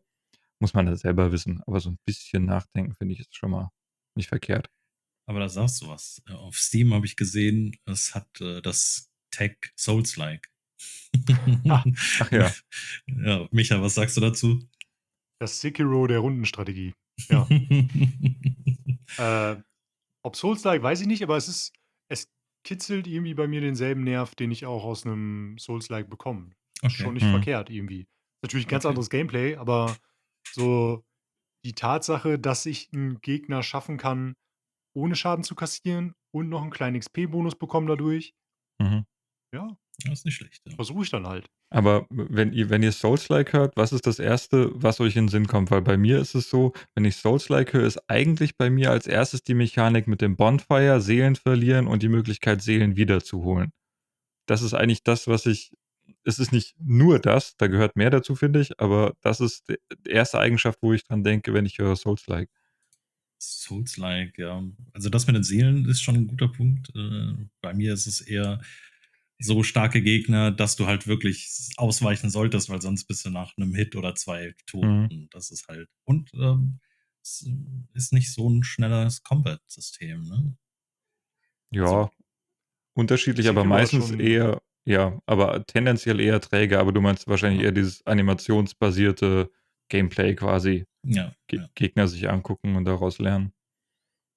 für mich würde noch Leveldesign dazukommen. Also, eigentlich Mhm. die ich gespielt habe zumindest, haben halt immer irgendwie 'n Leveldesign, das irgendwo dann 'ne Abkürzung schafft, wo man sie vielleicht nicht erwartet, mittlerweile wahrscheinlich schon, ähm, um dann wieder in sich zu verschnörkeln und dir 'ne super Abkürzung zu geben, was ultra befriedigend ist einfach. Andere würden sagen, aber das ist doch Metroidvania. Ja, wollte ich auch gerade sagen. Oh ja. Äh, Obwohl bei den Souls-Spielen ist es selten so, dass du eine Fähigkeit brauchst, um irgendwo weiterzukommen. Das ist schon eher, was Metroidvania ab und zu macht. Weil es gerade so eine schöne Überleitung ist, zocke ich gerade. Ich zocke gerade zum ersten Mal Super Metroid. Hm. Ähm, ich habe, vorher schon mal Zero Mission gezockt, Metroid Prime habe ich gezockt und so, aber Metroid Dread fand ich hervorragend. Super Metroid habe ich nie gespielt und, habe das jetzt endlich mal geändert und bin, glaube ich, irgendwie so bei 80% oder sowas. Mhm. Oh, also das heißt, du hast Mega, nicht mal ja. eben angezockt, sondern du bist fast durch. Genau, ja, ich habe es jetzt, weiß nicht, die letzten 2 Wochen oder so, immer mal wieder hier eine Viertelstunde, da eine Viertelstunde, ist ja, glaube ich, auch kein so langes Spiel. Ähm, und wenn man sich überlegt, dass das Ding auch schon, wie alt ist Super Metroid? Oh, 25 müsste ich Jahre, jetzt auch 30 Jahre? googeln. Ja, ungefähr. Mitte 90? Vielleicht, vielleicht sogar älter, ja. Was die da, also, ich habe jetzt ja keine Anleitung oder sowas für das Ding. Ähm, und die Tatsache, dass sie es hinbekommen haben, quasi alles im Spiel einfach durch das Gameplay und das Leveldesign zu erklären, wie ich bestimmte Fähigkeiten einzusetzen habe und wo ich sie als Nächstes benutzen kann und mich darauf aufmerksam zu machen auf ein: „Hier kommst du jetzt gerade nicht weiter, versuch später noch mal.“ Und dann, ich bin schon an dem, ich weiß nicht, habt ihr's gespielt? 'N Anfang, glaube 3, 4 Stunden oder bis zum ersten Boss, glaube ich, habe ich mal gespielt. Oder auch bei Okay. meinem Cousin hatte ich das damals gespielt. Das Kann ich mich das nicht mehr dran Spiel hat erinnern. 'ne Walljump-Mechanik, Mhm. die aus der Hölle kommt. Das ist Ja, das schlimmste Walljumping, was ich mir jemals aneignen musste. Und, das Timing ist so eigenartig. Und auch die ja, ich habe es, Tastenkombination. Du musst, glaube ich, von der Wand wegdrücken und dann springen drücken. ja, genau. Das musste ich mir halt, ich musste es mir dann angucken, aber trotzdem hat das Spiel quasi an dem Moment, wo es benutzen musst, ähm, so Tiere drin, die sich in demselben Raum befinden, die genau das machen, die dir quasi zeigen: „Ne, Mhm, du steckst hier nicht fest.“ Die walljumpen dann halt diese Stelle hoch, wo du auch lang sollst, und gehen dann quasi die ganze Zeit im Kreis, kommen wieder runter und machen's noch mal. So, das Spiel hat einfach schon zu dem Zeitpunkt, wo ja, es ist ja mehr oder weniger das zweite seiner Art oder so. Ich glaube, es gab nicht viele Spiele, Castlevania 4 war vielleicht raus oder so, aber so 'ne Riesenwelt, die in irgendeiner Form miteinander verbunden und verwachsen ist und dir dann beizubringen, wie du diese Welt zu navigieren hast, ohne ein einziges Wort zu schreiben oder zu sprechen, mhm. ähm, bin ich begeistert von. Also, wirklich cool, wie die das damals hinbekommen haben und schon irgendwie das alleine, hm, schon deswegen klar, warum das Spiel den Status hat, den es heute hat. Ja, und vor allem, was cool ist, du kannst den Walljump von Anfang an, du weißt es nur nicht. Also, der muss erst Genau. gezeigt werden, also, du hast die Fähigkeit im Gegensatz zu, keine Ahnung, die Türen, die nur im Raketenwerfer aufgehen oder so. Oder ich glaube, am Anfang wirst du auch ein bisschen geteased, weil da unten eine Nische ist, wo du als Ball quasi reinrollen kannst. Du hast aber wiederum noch nicht die Fähigkeit, zum Ball zu werden, siehst aber schon diese Nische und, wo ich auch eben dran denken musste, das einzige Spiel, was ich jetzt aktuell gespielt hatte, war Animal Well. Das funktioniert auch komplett ohne Text und du kannst auch schon Dinge, von denen du es noch nicht weißt, und das war auch richtig cool. Habe ich zwar erst nur irgendwie in so Layer aufgebaut, du kannst dann immer noch tiefer und noch größere Rätsel finden, aber das war auch sehr, sehr cool, weil sich das so aus sich raus erklärt hat und, aus deiner Umgebung. Ja, ist krass, wenn einige Spiele das so hinbekommen oder einige Designer das so verpacken können. Ich Ja. habe, parallel immer mal wieder bei 'nem Streamer reingeguckt, in 'n altes Video, der das Spiel quasi auch durchspielt. Und ich fand's super faszinierend zu sehen, dass er 'ne komplett andere Reihenfolge benutzt. So, ich habe Mhm. gedacht, ich folge dem Spiel in dem, was es mir versucht zu sagen, wo ich hin soll, Ja. und hatte das Gefühl, ich laufe 'nem relativ stringenten roten Faden nach und habe mich eigentlich nie komplett verlaufen. Und der hat einfach 'ne komplett andere Reihenfolge gewählt, hat das auch vorher nie gespielt Mhm. und, hat sich quasi woanders lang leiten lassen vom Spiel und es funktioniert auch. Das heißt, die haben's einfach damals schon hingekriegt, quasi für so viele „Was-wäre-wenn“-Szenarien, ähm, dieses Spiel zu designen, also, es ist halt blieb mir einfach nicht in den Kopf. Es war im Prinzip ist es ja auch 'n super kleines Entwicklerteam gewesen. Da sind ja keine 1.000 Leute dran oder so. Ähm, absolut krass. Ja, es muss ja auch gebalanced sein, dass du in die falsche Richtung, wenn du in die falsche Richtung läufst, im Prinzip genau das Gegenteil von den Souls-like, kannst auch 3 Wege gehen und an 2 kriegst du so auf die Fresse, dass du merkst: „Oh, hier geht's nicht lang." Dass er da so gebalanced ist, dass man auch eine andere Reihenfolge machen kann und nicht so stark getrennt wie jetzt in einem Zelda, dass du quasi die Auswahl aus den Dungeons hast, machst erst den zweiten, dann den ersten, dann den dritten und so weiter. Ja, auf jeden Ja. Fall sehr cool, ja. Beim Zelda ist es ja eigentlich meistens so, dass du die Items, die du in den Dungeons bekommst, außerhalb der Dungeons eigentlich gar nicht brauchst oder im nächsten Mhm. Dungeon. Und Ja. hier hast du ja andauernd die Möglichkeit, Items einzusetzen, die du vorher schon bekommen hast oder an anderer Stelle und dir noch kleine Extras zu holen oder teilweise brauchst du sie halt auch. Ja, bei Zelda ist es meistens so, dass du in der Oberwelt die Sachen aus den Dungeons nur für Extras benutzt, quasi, um die Steine anzuheben, jetzt die Handschuhe oder sowas, aber du bräuchtest es nicht. Also, das Item Ja, unter dem Stein brauchst du nicht, um das Spiel zu beenden, quasi. Sehr cool. Ja, freut mich, dass du so 'n Spaß dran hast. genau. Ich meine, das ist jetzt natürlich eine sehr, sehr späte Empfehlung, falls aber falls ihr mal 10 Stunden nichts zu tun habt, dann kann man sich das heute noch angucken. Es ist besser gealtert, als ich erwartet hatte. Ja, das ist Was eins zockt ihr denn der, so? besser gealterten, also auch was die Steuerung angeht, auch wenn wir jetzt den Walljump da angesprochen hatten. Ja, mach du gerne, Michi, du hast, jetzt schon länger Pause gehabt. Oh. Alles gut. Ja, was spiele ich? Ich habe angefangen wieder mit V-Rising. Das Uh, war, glaube ich, vorletztes Jahr kam es in den Early Access oder so. Und jetzt hat es mittlerweile sein drittes oder viertes DLC bekommen. Also die Updates sind kostenlos. Was sie nicht kostenlos machen, sind dann noch so Skin-Packs für 20 €, was ich ein bisschen weird finde, weil da hast du halt anderes Aussehen für deinen Castle. Du bist ein Vampir natürlich in der Welt und kannst Waffen craften, du kannst Leute entführen, um dich daran zu laben, du kannst Kreaturen töten, sie aufspüren und musst dann natürlich Bosse besiegen, die dann in der Welt rumlaufen. Das ist ganz cool. Die Mechanik, die mir ganz gut gefällt, ist auch, dass du tagsüber halt als Vampir nicht rumlaufen kannst, einfach so. Also da muss man schon aufpassen. Und aufpassen heißt, du musst von Schatten zu Schatten, oder? genau, ja, du kannst natürlich ein paar Sekunden in der Sonne laufen, aber irgendwann trifft dich der Sonnenstrahl nach, glaube ich, 6 Sekunden oder so. Du kannst den mit einem Trank auch verlängern, dass du mehr aushältst. Aber ja, hauptsächlich solltest du dann im Schatten rumlaufen oder halt nachts. Und ist ganz cool gemacht. So. Gefällt mir sehr. Jetzt habe ich wieder angefangen mit dem neuen Patch, was kommt. Kommen neue Bosse rein. Sie hatten neue Waffen, neue Spells, eine komplett neue Zone, Oakvale.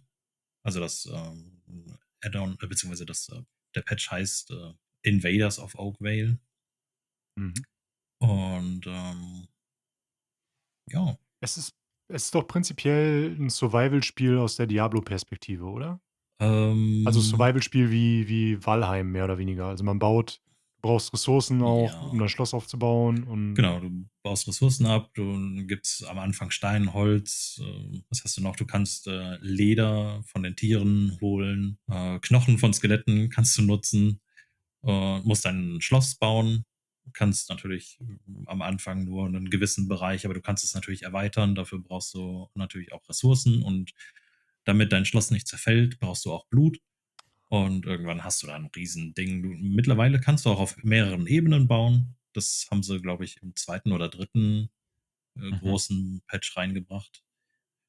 Und ja, Ich sehe hier gerade relativ große Schlösser, ja. Aber, das mhm. so habe ich's eigentlich auch in Erinnerung, dass dieser jetzt, wo ich den Trailer und 'n bisschen Gameplay und so weiter angucke, relativ viel Kampf, aber am Anfang hatte ich das auch so aufm Schirm, wie du sagtest, Micha, dass das, auch viel Base Building quasi ist.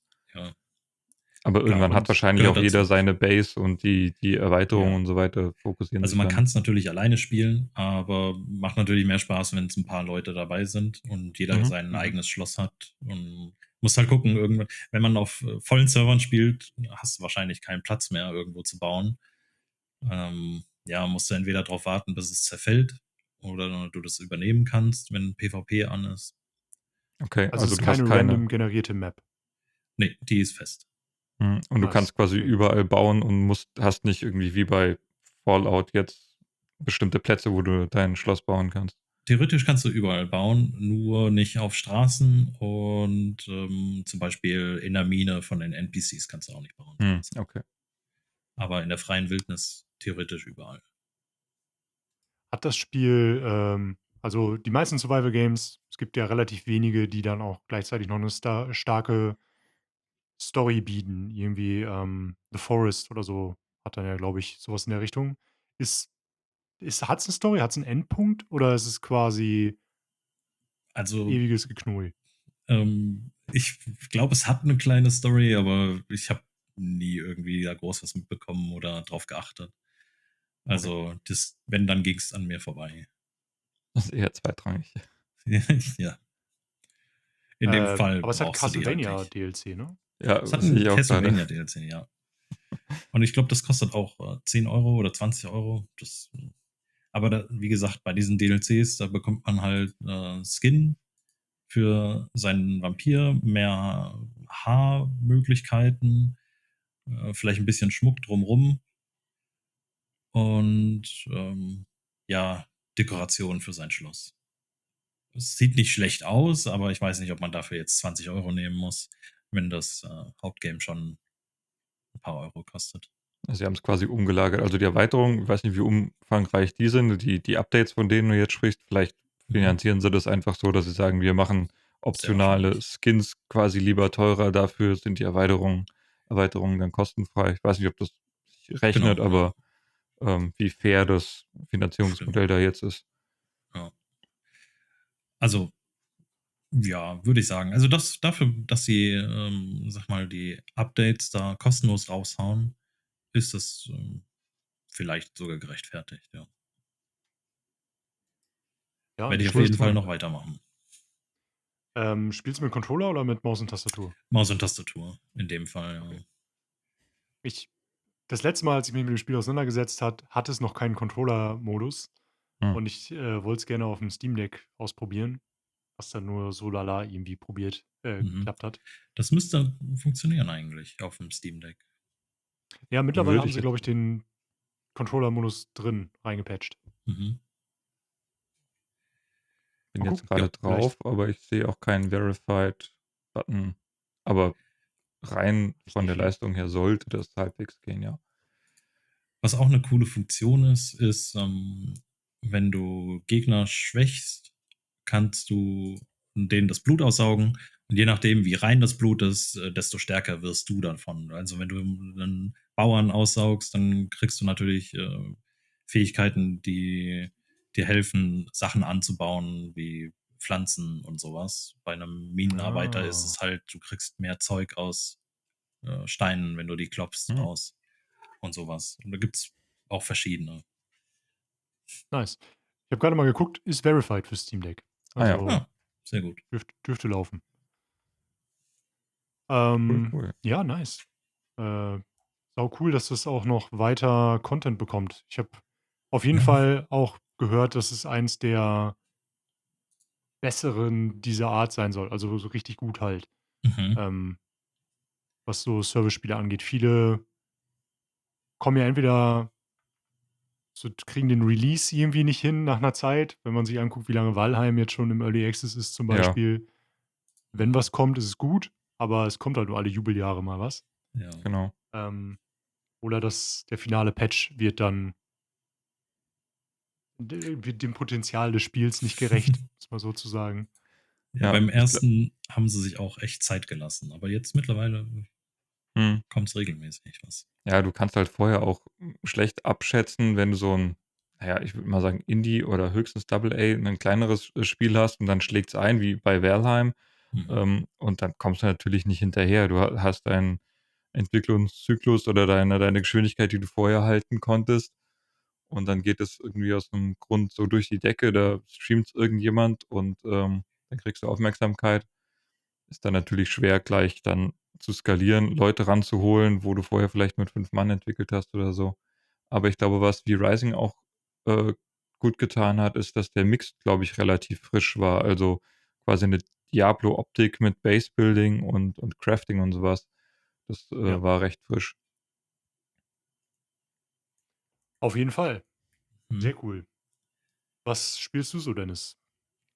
Ja, ich habe Kingdom Come: Deliverance angefangen, den zweiten Teil. Der ist im Februar rausgekommen. Ich habe dann aber noch, erst Final Fantasy gespielt und bin jetzt da eingestiegen. Ich muss sagen, ich habe den ersten nicht durchgespielt. Ich habe den mal angezockt. Ich würde so schätzen 10 Stunden oder sowas. Ja, um euch kurz abzuholen, ist ein Rollenspiel, spielt im mittelalterlichen Böhmen, also in Tschechien. Und wir spielen da wieder den gleichen Charakter im ersten Teil, ist so ähnlich wie bei The Witcher. Es gibt einen festgelegten Charakter. Vielleicht sollte ich auch einfach mal meine Notizen aufmachen. Genau, und ja, geht im Prinzip da weiter, wo der letzte Teil aufgehört hat. Es gibt eine prima Zusammenfassung am Anfang, die auch innerhalb der Spielwelt erzählt wird. Das ist ganz cool. Es ist nicht so diese typische, du hast Amnesie und weißt nicht mehr, wer du bist und so weiter. Du hast am Anfang einen Sturz und dann musst du erst wieder aufgepäppelt werden und verlierst auch ein bisschen die Fähigkeiten, was aber relativ natürlich und schön erzählt ist und nicht so einfach wie ein Ziehen dir jetzt irgendwie einfach wieder alle Punkte und du musst von vorne leveln, sondern überlebst einen tiefen Sturz, hast 'n Pfeil in der Schulter gehabt. Und ja, macht bis jetzt richtig Fun. Sie haben's 'n bisschen zugänglicher gemacht als den ersten. Was am ersten hauptsächlich kritisiert wurde, war das Kampfsystem. Das hatte so 4 Zonen, in denen du quasi blocken musstest und die Timings waren ziemlich heftig und musstest auch die Animationen lesen, weil du hast so gut wie kein HUD im Spiel. Jetzt oder es gab 5 Zonen, jetzt sind sie bei 4 Zonen, was erst mal nicht so viel Vereinfachung klingt, aber die Timings sind auch 'n bisschen zugänglicher geworden.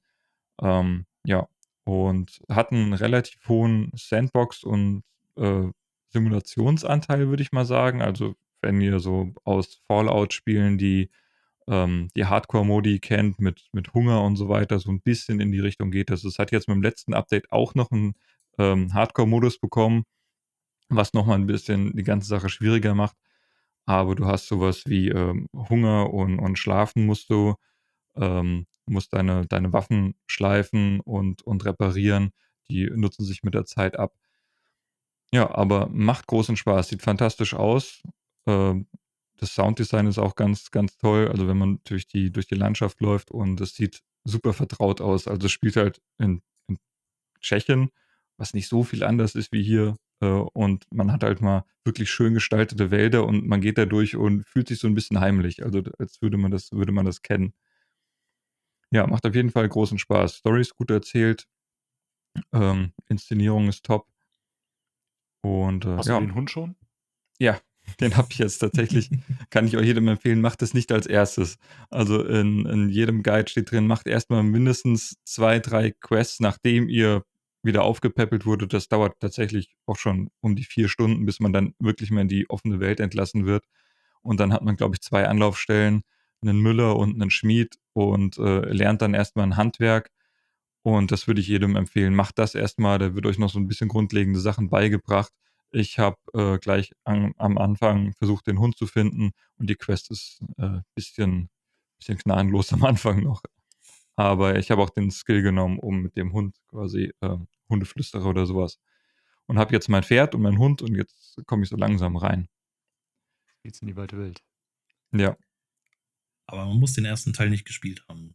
Ne, ich finde, also, am Anfang, man ist auf 'ner Mission mit dem, Kumpel, den man aus'm ersten Teil hat, und muss quasi 'nen Brief überbringen von einem König zum anderen, hätte ich jetzt beinahe gesagt, und dabei wird man überfallen. Und vorher gibt's noch so 'n Lagerfeuer. Die lagern da und, erzählen sich so 'n bisschen, scherzhaft, was im ersten Teil passiert ist. Super synchronisiert. Auch die deutsche Synchronisation kann ich echt empfehlen. Lippensynchronität ist nicht ganz so, aber tatsächlich die Sprecher sind richtig cool, auch auf Deutsch. Und da wird das so 'n bisschen nacherzählt und zusammengefasst. Es ist auch von der Skalierung. Es ist halt keine wahnsinnig epische Erzählung, sondern du bist halt am Anfang ein Bauernjunge, der einen Ziehvater hat, was er am Anfang nicht weiß, ein bisschen Star Wars, ist nicht der tatsächliche Vater. Du bist dann ein Bastard von 'nem Adligen und, willst ein Schwert wiederholen und im Prinzip ist es das schon. Also, viel mehr passiert da nicht. Da kommt's zu ein paar Kappeleien zwischen den, Herrschaften da, und das ist keine wahnsinnig epische Erzählung. Du rettest nicht die Welt quasi, sondern du bist eher so Teilhaber und stolperst da so mit in diese Story rein. Und das finde ich ganz cool, dass das alles sehr runtergedampft ist und halt mal diesen realistischen Anspruch hat. Wir haben Es auch gibt ganz ja, mach gibt gerne. leider, viel zu wenige. Das hatten wir, glaube ich, in dem letzten Podcast hatten wir darüber gesprochen, gibt viel zu wenig Spiele, die halt dich tatsächlich als, Mitläufer oder Teilhaber dieser Welt, Mhm. dastehen lassen, statt, der große Held, der die Welt rettet.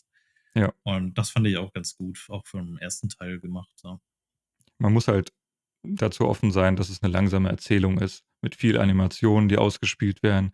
Du keine Ahnung, am Anfang hast du halt kein Geld und, willst trotzdem was essen und dann sagt die Wirtin: „Ja, wenn du dann, 'n paar Säcke für mich schleppst“, und dann schleppst du halt ihre Säcke und, dann kannst du schon dabei versagen, dass, wenn du sie nicht ins Regal richtig einräumst und auf 'n Boden schmeißt, dann schimmeln die Säcke und dann kommt sie später an und scheißt dich dafür zusammen. Es erinnert so 'n bisschen an Red Dead Redemption, dass das halt 'ne getragene Story ist und viel Charakterbezug hat und so weiter und viel Dialoge. Ja. Wie ist es, für dich mit dem Kampfsystem? Weil das ist ja jetzt auch sehr, eigenartig, unique, würde ich Mhm. sagen. Ja, um es kurz zu erklären, also, hast halt Ego-Perspektive, ähnlich, also, man muss sich jetzt 'n Skyrim vorstellen quasi, aber, du hast so 'n kleinen Stern aufm HUD um dein Fadenkreuz und da blinkt quasi die Richtung rot, in der du jetzt abwehren musst. Du kannst es auch in 'nem schwierigeren Schwierigkeitsgrad spielen, da ist dann dieser Stern weg. Du musst rein auf die Animationen achten und musst dann quasi entweder mit Schild und Schwert blocken, kannst auch Äxte und Pfeil und Bogen gibt's natürlich auch. Ähm, Ist aber so spielbar. Ich spiele es auf 'm mittleren Schwierigkeitsgrad und klar, die Tutorials lege ich jedem ans Herz. Die musst du quasi spielen, wenn du nicht den ersten kennst, aber man kommt wesentlich besser rein als beim ersten. Da habe ich echt bei dem ersten Kampflehrer ständig versagt und bin überhaupt nicht reingekommen und habe nach Stunden noch kein Land gesehen, selbst gegen die letzten, Halunken, die irgendwo aufm Weg rumliefen. Das Ja. funktioniert schon ganz gut. Hm. Ja, Jo. nice.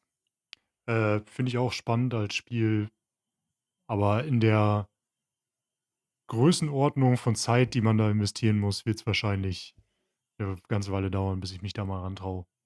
Ja, also es was halt cool ist, ist halt super wenig Filler-Kram. Also jetzt, wenn ich's im Vergleich zu Final Fantasy sehe, ähm, du hast deinen Schleifstein, wo du deine Schwerter schmiedest und so weiter, aber das ist halt alles super cool gemacht. Also um jetzt beim Beispiel vom Schmieden zu bleiben, du musst halt wirklich den Rohling in der Esse erst anhitzen auf die richtige Temperatur, bis er die richtige Farbe hat. Dann nimmst du ihn raus, gehst zum Amboss und klopfst ihn, musst dann sogar mit der Maus den Hammer zielen, und dann wieder zurück und das ist schon sind quasi Minigames, aber es lohnt sich halt, weil du dann auch die Schwerter entweder verbessern kannst oder verkaufen kannst und so zu Geld machen. Du kannst quasi 'nen Schmied oder 'nen Müller quasi Rollen spielen, wenn du willst. Dafür Das muss man hat halt mir offen sein. sehr das hat mir in anderen Spielen so ziemlich gefehlt. So, hast 'n Rollenspiel, aber kannst drumrum nicht viel machen, so. Mhm. Ja.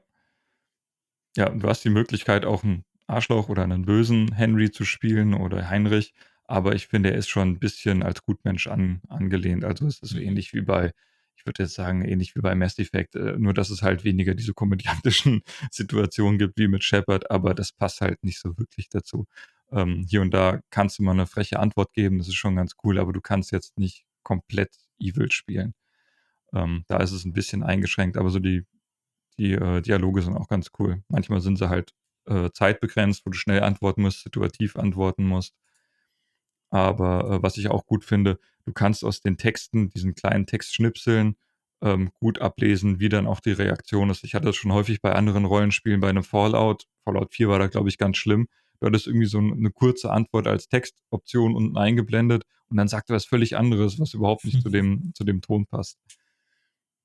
Ja, da würde ich Wo noch ein wir paar Stunden reinbuttern müssen. Gutes Spiel auf jeden ja, Fall. wo wir von Rollenspielen reden, ich, habe bei dir Tainted Grail auf der Liste gesehen, Oh Michi. ja. Und ich habe gedacht, es wäre 'n kartenbasiertes Roguelike, aber das ist 'n anderes Tainted Grail. Das ist das andere Tainted Grail, was 2021 oder so rauskam. Das hieß Tainted Grail Conquest. Das ist das Roguelike Karten-Deck-Building-Game. Das hier ist sowas wie Skyrim. Ich Ah, hatte in einem Artikel gelesen, ja, das bessere Skyrim jetzt verfügbar. Muss man natürlich mit Vorsicht genießen, aber es ist echt nicht schlecht. Ich muss sagen, es hat's mir echt angetan. Also es sieht natürlich aus wie Skyrim, Oblivion, Gothic, die sehen ja irgendwie alle so ein bisschen ähnlich aus. Aber die Atmosphäre ist super. Also man ist am Anfang Gefangener, natürlich, wie kann es auch anders sein, und wird dann da rausgeholt aus der Zelle, muss sich dann durch das Verlies schlagen, Zombies töten. Da wird einem schon klar, man ist irgendwie infiziert mit irgendwas. Der rote Tod wird da jetzt genannt. Und man muss da rauskommen. Man trifft auf verschiedene Charaktere. Da gab es auch 2 Minibosse da drin. Die haben mich etwas überrascht. Den einen habe ich dann von dem NPC umhauen lassen, der mich befreit hat. Das ging Gott sei Dank. Ja, und wenn man rauskommt, hat man dann so eine Vision, könnte man das nennen, und trifft dann auf den König von Camelot. also, warte, ist es also, die wenn ich mir 'n Video dazu angucke, dann wirkt der Stil für mich irgendwie so 'n bisschen wie 'n etwas gemutetes Warcraft, so von den menschlichen Rüstungen her und so, hat das irgendwie was davon. Ich weiß nicht, ob ich da komplett daneben liege. Würde ich jetzt nicht sagen, nee. Okay. Ich Also Aber ich es bin mich ist ich habe nur die Demo gespielt, die ging bis nach dem Verlies. Jetzt bin ich am Strand und könnte theoretisch weg segeln, aber da ist halt die Demo zu Ende. Ich mhm. werde mir wahrscheinlich das Spiel kaufen und dann nochmal berichten, aber es ist auf jeden Fall nicht schlecht, ja. Ähm, Dennis. Ja, ja, ich wollte dir nicht ins Wort fallen. Ich hatte nur gesehen, also, es ist Ego-Perspektive, Rollenspiel, aber ist es 'ne richtige Open World oder ist es irgendwie linear geführt? Ich weiß nicht, ob du's aus'm Demo jetzt sagen kannst oder ob das Ähm, vielleicht sich danach öffnet. Also in der Demo ist es so, der sagt dir nur, ich bin da und da, ich warte auf dich, und dann kannst du das ganze Verlies noch erkunden. Also der sagt jetzt nicht, okay, du musst jetzt da hinkommen, sonst geht's dir an den Kragen oder so. Nee, also du hast genug Zeit, alles zu erkunden. Auch selbst am Strand noch gibt's haufenweise kleinere Ecken, wo man erstmal nicht drüber nachdenkt. Also im Verlies waren so Gänge in der Wand, die man natürlich erst aufmachen kann, wenn man eine Spitzhacke hat. Dafür musste man ein paar Räume weiter durch geduckt durch irgendwelche kleinen Schächte laufen, die durch die Wand führen, die man so erst gar nicht sieht. Und finde ich ganz gut gemacht. Also ich denke auch, dass das danach eher Open World ist. Mhm. Ich habe aber auch gesehen, es gibt aber auch tatsächlich dazu 'nen Brettspiel, ne? Mhm. Tainted Grail: Fall of Avalon von 2019 habe ich grade gesehen. Ja. Sieht auch ziemlich cool aus. Ich meine, klar, hier Kickstarter, aber die Minis und so, die dabei sind. Ähm, und das ist aber schon das Richtige. Das quasi das Videospiel zu dem Brettspiel. Ich denke ja. Also ich kann es jetzt nicht 100% Also, es sieht sagen, aber von den ich von denke ja. von der Gestaltung und so weiter sieht's genauso aus, ja. Ja. Also es wird auf jeden Fall als Open World geführt. Du kannst auch auf Third Person umschalten. Da musst du aber das Field of View anpassen, weil sonst ist das echt komisch. Also zumindest auf Mhm. meinem Bildschirm, weil ich habe einen Ultra Wide, und ja. nice. Cool. Ähm, weißt du, ob Gegner mitskalieren oder haben die fest, also eher Gothic oder eher Skyrim an der Stelle? Kann ich leider noch nicht sagen. Das hat man noch nicht ausmachen können in der Demo. Okay. Das ist immer so, dass Das, das ich habe gerade geguckt, ein bisschen Gameplay, es ist schon also das ganze HUD und Interface sieht schon sehr nach einem Skyrim oder Ja, Oblivion aus, ne? ich hatte das auch gesehen, Sehr unten die 3 Leisten, quasi Energie, Ausdauer. Was war denn das dritte bei Skyrim? Mana wahrscheinlich.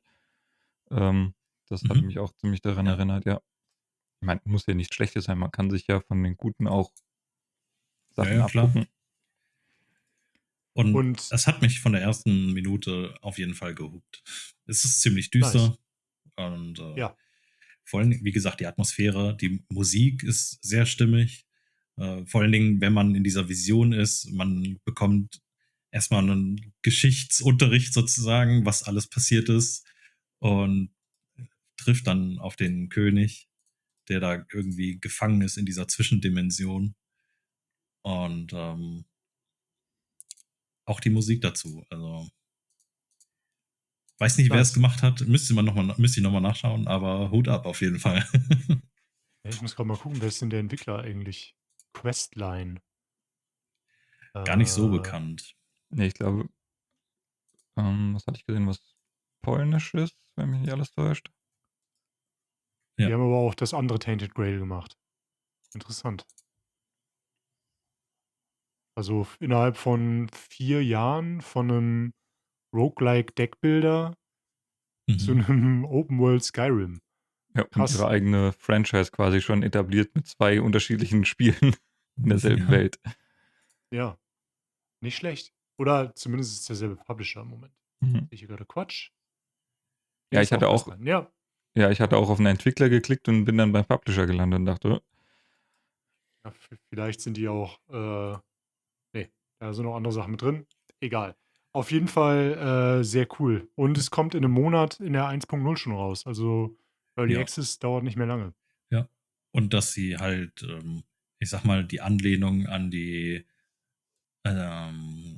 Geschichte von König Arthur ist irgendwie zumindest in der Demo schon ziemlich gut gelungen, finde ich. Ah, nice.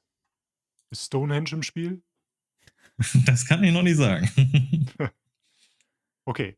Bin gespannt drauf, was du so zu erzählen hast, wenn das am Ende komplett rauskommt, weil es scheint ja dann auch ein deutlich kleineres Spiel zu sein als ein Skyrim oder zumindest von der Anzahl an Entwicklern und so. Ja. Kleineres Studio, das dahinter steht. „Ja, Und ist halt wir hatten interessant, ja was man“, sorry. ja, ja, alles gut. Wir Ja, hatten ja dieses Jahr schon 2 Spiele der Art, die quasi rausgekommen sind. Also 2 Mhm. größere First-Person-Rollenspiele mit Avowed und mit dem Oblivion Remaster.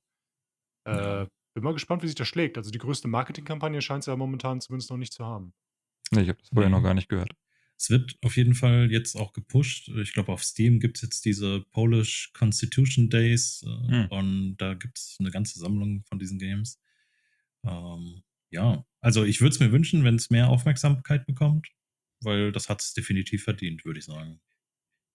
Zumindest von dem, was ich gesehen habe. Ja. Ja, jetzt wird mir auch grade klar, warum Star Wars Sale ist, natürlich wegen, dem 4. Mai, May the 4th. Das geht jetzt schon Ja, los. Natürlich haben wir noch nicht den 4. Mai, aber ja, cool, cool. die Woche vorher schon. Ich habe übrigens auch das eine Spiel gefunden. Es heißt Battleforge.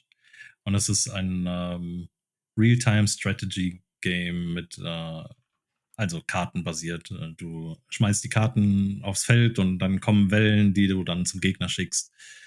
Das Tower-Game war ein anderes. Das habe ich leider noch nicht gefunden. Ja. Okay. Von EA aber? Ja. 2009. Oh, warte mal. Glaube, die Screenshots sehen so aus, als das triggert gerade irgendwas. Ähm, ja, cool. Sieht wirklich sehr nach 2000er Strategiespiel Ja, aus, in einer sehr kann sein. sympathischen Art und Mhm. Weise. Bisschen Warcraft, bisschen sehr bunt. Ja, cool. Ähm, Ja, da gab es ein Community-Projekt, da wollten die das auch wiederbeleben. Da war ich sogar im Management drinne. ah, Aber es hat leider nicht geklappt. Die hatten sich dann nochmal, also da war irgendwie ein Problem. EA wollte nicht, dass man da irgendwie was reverse engineert. Und wir haben dann auch mit Anwälten geguckt, ob man da irgendwie drumherum kommt. Ja, man hat uns dann empfohlen, das es nicht zu machen. Bevor es teuer wird. Einer hat dann entschieden, er spaltet sich dann ab und macht dann trotzdem irgendwas. Ich weiß gar nicht. Es gibt einen Client jetzt dafür, aber so erfolgreich ist es auch nicht, weil das läuft auch nicht so gut. Okay. Aber okay, nice. Da warst du aktiv mit involviert. Ja. Hat er einfach verschwiegen vorhin. Ja, nice. Sieht nach einem coolen Spiel aus. Ich habe es, glaube ich, nie selber gespielt. Du hast aktiv damals Ich habe das aktiv mit drin? gesuchtet, ja. Cool. Ja, von sowas, warum nicht mal davon Remaster? Ja, Ich würde sagen, müssen nicht immer die verstehe ich Riesenspiele sein. Kill All Humans hatte auch ein Remaster. Warum auch immer. Das war wirklich ein gutes Spiel. Schon damals nicht. Ein inoffizielles Remaster, jetzt ganz zum Schluss nochmal schnell ein neues Thema aufmachen. Myst 1 und 2 hat ein inoffizielles Remaster bekommen diese Woche, also das Strategiespiel. Oder das Echtzeit-Taktikspiel Myst? Also aus das den ist das nicht 90ern. ein Point-and-Click eher? Mit diesen Bin ich jetzt gerade beim falschen Render-Hintergründen? Spiel? Warte. Myst, Jetzt habe ich's. MYST. Ja, genau das meine ich nicht. Nein. Myth. Nicht Myst. Myth. Ach, Myth. Von Bungie. Mythos. Ah. Das Taktikspiel hat ein Fanprojekt, war auch dahinter, hat 16 Jahre, glaube ich, gedauert, bis das soweit war. Und ist jetzt rausgekommen mit einem Mod, der tatsächlich auch noch sehr, in einem positiven Sinne, sehr nach 2000er Strategiespiel aussieht. Oder Ende 90er Strategiespiel. Braucht eine originale Kopie, glaube ich, damit es funktioniert. Aber dann funktioniert es, glaube ich, ganz gut. Ah ja, das ist was anderes. Ich habe verstanden, Myst, also dieses mit Habe ich auch gesagt. Ich Render-Hintergründen, habe es falsch gesagt. Point-and-Click. Aber nee, warum ich drauf kam, ist, das hat mindestens schon 2 Remakes bekommen, glaube ich. Also Ja. irgendwann mal, ich glaube sogar eins in VR, wo dann alles 3D modelliert war und so weiter. Okay. Yo. Hat jemand von euch noch ein Thema? Nö, ich bin Ich soweit nicht. durch. Also ich gucke gerade noch aktiv The Last of Us 2 und bin begeistert, im Gegensatz zu vielen Hardcore The Last of Us Fans anscheinend, die mit dem Casting nicht so zufrieden sind. Aber ja, vielleicht quatschen wir da nochmal drüber, wenn, ich glaube, es waren noch ein paar andere, die geguckt haben, dann können wir vielleicht mal einen Spoilercast oder sowas Ich möchte machen. es noch gucken, ja. Ja. Ja, ich habe es auch noch vor. Okay, cool. Ja. Bei mir ist gerade Andor. Bin sehr zufrieden mit wie die zweite Staffel gerade angefangen ist. Andor. Eine Serie zum Radikalisieren gerade. Sehr angenehm. Schön. Okay, dann schönen Dank euch beiden. Schönen Dank an die Zuhörer und Zuschauerinnen. Wir sind soweit am Ende jetzt gerade. Wenn ihr Lust habt, ihr kennt das Spiel. Wir freuen uns über ein Like, wir freuen uns über ein Abo. Wir freuen uns drauf, mit euch zu quatschen. Ihr findet uns auch bei Spotify, beziehungsweise wenn ihr uns gerade bei Spotify hört, findet ihr uns auch bei YouTube. Wir sind selbstverständlich ein 5-Sterne-Podcast und freuen uns da über die Bewertungen. Ansonsten klingeln wir freundlich und fordern die ein, wenn es irgendwie dann doch nur 3 oder 4 Sterne sind. Und ja, genau. Wir sprechen uns beim nächsten Mal wieder. Schönen Dank, Dennis und Michi. Und Gerne. bis dahin, ihr hättet heute Abend überall sein können. Ihr habt euch entschieden, die Zeit mit uns zu verbringen. Danke dafür. Fickt die AfD und macht's gut. Bis dann. Tschüss. Macht's gut. Ciao.